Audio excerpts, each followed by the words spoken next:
દાખલો પૂછીશ, ગણિતનો સરવાળો, બાદબાકી, ગુણાકાર કે ભાગાકાર. બરાબર?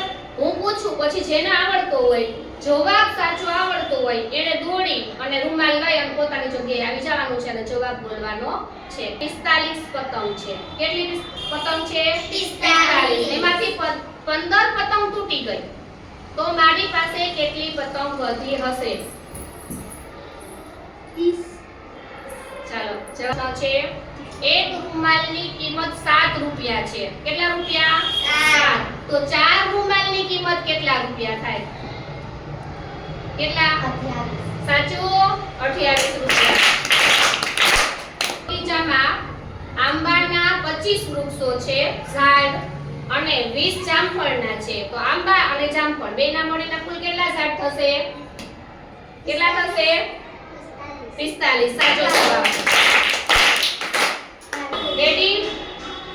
એક બોક્સમાં 9 દડા સમાય. કેટલા સમાય છે? 9. તો આવા 3 બોક્સમાં કેટલા સમાય? કેટલા?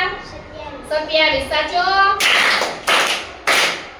વાડો છે. વાડો એટલે બકરા, ઘેટા બકરા બાંધવાની જે જગ્યા હોય એને વાડો કહેવાય છે. બરાબર? વાડાની અંદર બકરા, બકરી અને લવારા ત્રણેય મળીને 60 છે. એમાં બકરા છે, બકરી છે અને લવારો. લવારો એટલે એનું બચ્ચું. બકરીના બચ્ચાને લવારું કહેવાય. એમાંથી બકરા અને બકરીની સંખ્યા 45 છે. તો લવારાની સંખ્યા કેટલી હશે? કેટલી? 15. સાચું. કિલો ટમેટા. 1 કિલો ટમેટાની કિંમત 9 રૂપિયા છે. તો 3 કિલો ટમેટાની કિંમત કેટલા રૂપિયા થાય? કેટલા? 27 રૂપિયા. સાચું. હવે એક પેનની કિંમત 10 રૂપિયા છે. તો 7 પેનની કિંમત કેટલા રૂપિયા થાય? એકની 10 રૂપિયા, 7ની